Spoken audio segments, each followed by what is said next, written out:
창세기 사건별 원어강의 오늘은 셈은 에벨온 자손의 조상이라는 사건을 가지고 함께 은혜를 나누겠습니다. 사람들은 길을 따라 목적지에 도달합니다. 그러나 성경은 사람이라는 길을 통해 목적지에 도달하게 됩니다.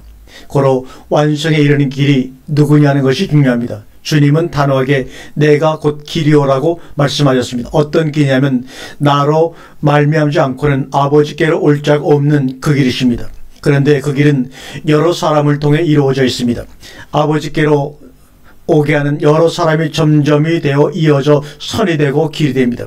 그 점과 선이 길이 전부 내가 곧 길이요 하신 그리스도이십니다. 고로 그리스도는 어떤 한 개인이 아니라 그 길 전부인 것입니다. 그런데 그 길은 넓고 평탄하지 못합니다. 좁고 협잡하여 찾기가 그리 쉽지 않은 길입니다. 그래서 물어야 하고 찾아야 합니다. 그리고 두들겨야 합니다. 성경은 그 길을 안내해주는 가이드이며 또한 족보이며 천국을 안내하는 지도이기도 합니다. 그 길을 찾아 떠나 처음 시작한 사람은 하나이지만 마지막은 많은 사람들이 천국에 들어갑니다. 천국에 들어가는 그 많은 사람들은 하나같이 그 길을 물어 찾아온 사람들입니다. 그 길은 일상한 대로 그어져 있지 아니합니다. 어떤 때는 그 길이 끊어져 버린 듯 합니다만 간신히 이어져 있습니다. 어떤 때는 엉뚱한 방향으로 선회할 때도 있습니다. 또한 당연한 이 길이겠거니 해도 일상을 벗어난 엉뚱한 길이 생기기도 합니다. 고로 잘 살펴야 합니다. 그런데 성경은 이렇게 우리에게 말하고 있습니다. 마태복음 7장 14절에 찾는 이가 적음이니라. 그런데 천국에는 어떻게 그리 많은 사람들이 들어가나요? 대다수가 따라온 자들입니다. 그래서 주님은 이렇게 말씀하셨습니다. 나를 따라오너라. 마태복음 14장 4장 19절의 말씀입니다. 왜냐하면 그분은 길이시기 때문입니다. 우리가 신앙생활을 한다는 것은 그 길을 찾는 자들의 뒤를 따르는 것이기도 합니다. 우리가 오늘 모여 말씀을 들어야 하는 이유도 그것입니다. 창세기 10장 21절에 셈은 에벨 온 자손의 조상이요 큰 야벳의 형제라. 그에게도 자녀가 출생하였으니 이렇게 말합니다. 우리는 셈이 야벳의 형으로 알고 있으나 사실은 야벳이 셈의 형입니다. 에벨이라는 말은 오히려 히브리라는 말로 번역해야 할 단어입니다. 에벨은 셈의 현손이며 아브라함의 할아버지인 한 개인이지만 이외에는 이스라엘 민족의 대명사로 쓰이기도 합니다. 에벨, 이것은 원래 히브리라는 발음이죠. 히브리 사람이라는 단어가 처음 쓰인 곳이 창세기 14장 13절로 도망한 자가 와서 히브리 사람 아브라함에게 고하니 때에 아브라함이 아모리 족속 마물레의 상수리 숲을 근처에 거하였더라. 이후부터 이스라엘 백성들이 히브리 민족이라고 부르기 시작했습니다. 히브리는 에벨에서 아까 말 에벨에서 유래하였으며 통과하다, 건너편, 저편 등등의 의미로 다양하게 쓰이는 단어로 의미적으로 해석한다면 항상 이 세상 반대편, 건너편, 저편인 천국을 상징하기도 합니다. 우리가 불교에서는 이 단어를 아제아제 바라아제 이렇게 얘기를 합니다. 소망의 땅, 그리움의 장소, 가고 싶은 고향 같은 곳을 상징하는 단어가 바로 히브리입니다. 셈의 후손들 가운데 성경에 기록된 후손들만도 창세기 11장에 10대 조상의 이름이 나오지만 하필이면 에벨이라는 이름을 따서 히브리 민족이라 부른 이유가 바로 여기 있다고 볼 수가 있습니다. 에벨이라는 조상이 특별히 거론될 이유가 없음에도 그의 이름을 따서 히브리 민족이라 부르게 된 배경에는 이유가 있습니다. 우리 사람들의 마음속에는 어머니 품 같은 마음의 고향이 있습니다. 광야와 같고 성난 파도가 일렁이는 바다 한가운데 같은 이 세상에서 그래도 살아가는 것은 그런 마음의 고향이 있기 때문입니다. 언젠가는 이 광야를 지나 적과 끓여는 그곳에 당도하리라는 희망 때문입니다.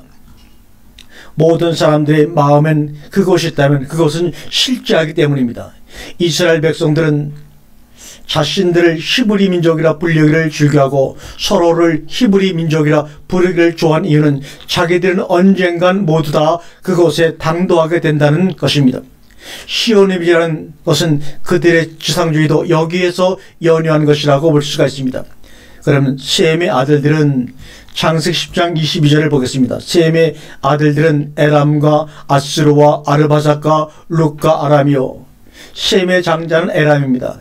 에람이 셈의 장자일지라도 셈 계통보다는 야벳 계통에 가까운 족속으로 기록되고 있습니다. 에람 족속이 성경에 처음 등장하는 곳은 저 유명한 창세기 14장 그돌라오멜 연합군의 그돌라오멜이 바로 에람 왕입니다. 고로 이 싸움은 셈의 후손들 간의 최초의 집안 싸움으로 기록이 됩니다. 소돔성의 롯은 셈의 셋째 아들 아르바삭의 계통이기 때문입니다. 그리고 엘람에 대하여는 에레미야 선지자가 자세하게 예언하고 있습니다. 에레미야 49장 34절에 보면 그러나 끝날에 이르는 내가 엘람의 포로를 돌아오게 하리라.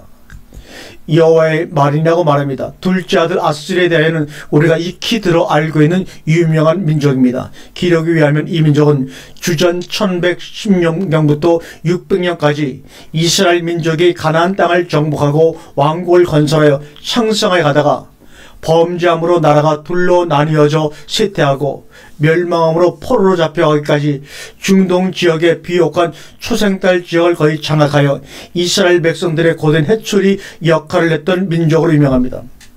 우리 민족 역사를 치면 명나라나 청나라, 일본처럼 우리를 괴롭힌 역사와 일치합니다. 이사야 선지자는 아수르를 이렇게 사용하실 것이라고 예언하고 있습니다. 이사야 7장 18절입니다. 그날에는 여호와께서 애굽 하수에서 먼 지경의 파리와 아수르 땅의 벌을 부르시니 넷째 아들 룻은 함 족속과 가까이 지내합니다. 아람의 아들들은 창세기 10장 23절에 아람의 아들들은 우스와 홀과 게델과 맞으며 창세기 10장에는 셈의 아들 다섯 중에서 에람이나 아수르나 룻의 후손들에 대한 기록은 없지만 유독 아람과 아르바삭의 후손에 대한 기록이 있습니다. 아르바삭은 당연히 그렇다 치더라도 왜 아람의 아들들이 등장할까 하는 점이 의아스럽습니다. 더군다나 아담의 아들들로 나오는 이들이 성경에 특별히 다른 곳에 등장하는 모습은 별로 보이지 아니합니다. 성경 족보가 창세기 10장부터 시작하여 그 종합이 역대상 1장에 기록되어 있는데 창세기 10장과 역대상 1장 족보가 차이나는 부분이 바로 아람의 아들이라고 기록된 이 부분이 역대상 족보에는 셈의 아들로 기록되어 있다는 것입니다. 역대상 1장 10절에 보면 셈의 아들은 에람과 아수르와 아르바삭과 룻과 아람과 우스와 홀과 게델과 메색이라 셈의 아들들 9명으로 기록하고 있습니다. 9번째 아들 이름이 창세기 10장에는 마스로, 역대상 1장에는 메셋으로 기록되어 있는데 메셋은 창세기 10장 2절에 야벳의 아들입니다. 고로 셈의 마지막 아들 이름은 마스를 메색으로 잘못 기록된 듯합니다. 성경의 족보는 주로 적통에 따라 기록을 하고 있는 습성을 보이고 있는 것을 볼 때 셈의 아들은 9이었고 창세기 10장의 기록은 5기로밖에 볼 수 없습니다. 아람 족속 하면 생각나는 것이 야곱의 삼촌 아르바삿의 라반입니다. 또한 민수기 23장에 나오는 유명한 거짓 선자 발람이 바로 아람 사람입니다. 성경은 이 아람 민족을 메소포타미아라고 부르기도 하고 70인 성경은 수리아라고 부르기도 합니다. 다윗 당시에는 다윗이 아람 군대 23,000명을 죽이기도 하였고 그 뒤에 또 18,000명을 쳐 죽이기도 하였습니다. 그 이외에도 열왕시대에 아수르와 함께 자주 이스라엘 백성을 괴롭힌 일로 유명한 민족이 바로 수리아 메소포타미아입니다. 아르바삭은 창세기 10장 24절에 아르바삭은 셀라를 낳고 셀라는 에벨을 낳았으며 아르바삭은 비로소 셈의 정통을 잇는 인류에 성경에 특별한 기사가 없습니다. 사실상 셈은 홍수전 태어난 사람이었고 홍수의 자녀 낳는 일을 한 조상은 아르바삭이 처음입니다. 고로 아르바삭은 홍수 전대와 홍수 후대에 있는 그 첫 번째 사람입니다. 고로 홍수를 통해 하나님의 적통을 잇는 일이 끊기지 않았나 걱정했지만 아르바삭으로 말미암아 그런 우려는 거치고 말았습니다. 과연 그의 아들 이름대로 아르바삭은 홍수를 건너 홍수 이후로 건너오는 조상이 되었습니다. 아무리 힘들고 어려운 가정이 있다 할지라도 한 가지만은 가지고 건너가야 합니다. 씨와 대를 잇는 일입니다. 이것이 복이고 생활 필수품입니다. 에벨의 두 아들, 창세기 10장 25에 보니까 에벨은 두 아들을 낳고 하나의 이름을 벨렛이라 하였으니 그때의 세상이 나뉘었으며 벨렛의 아우 이름은 욕단이며 이 벨렛이라고 하는 이름은 나누어지다는 동사 피라그에서 유래하였습니다. 그런데 성경에서 둘이라는 단어는 주로 나누어지거나 심판하는 상징적인 숫자로 자주 인용됩니다. 그러면 왜 에벨의 두 아들이 갈라지게 되었는가? 벨렛 말고 다른 아들의 이름은 욕단입니다.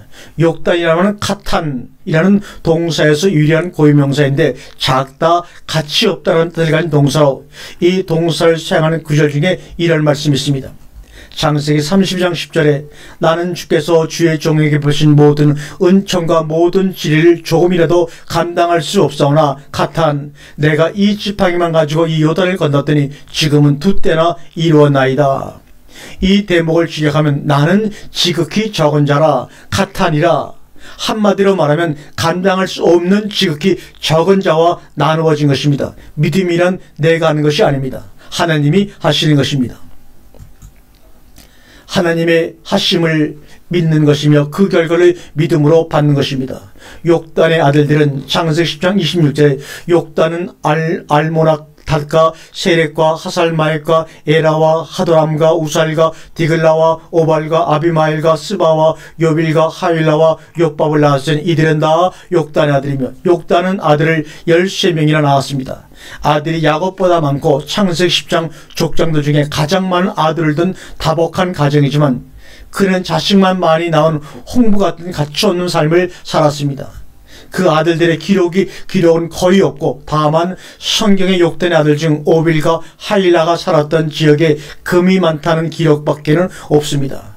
열왕기상 9장 28절에 저희가 오빌에 이르러 거기서 금 420달란트를 넣고 솔로몬 왕위로 가져왔더라.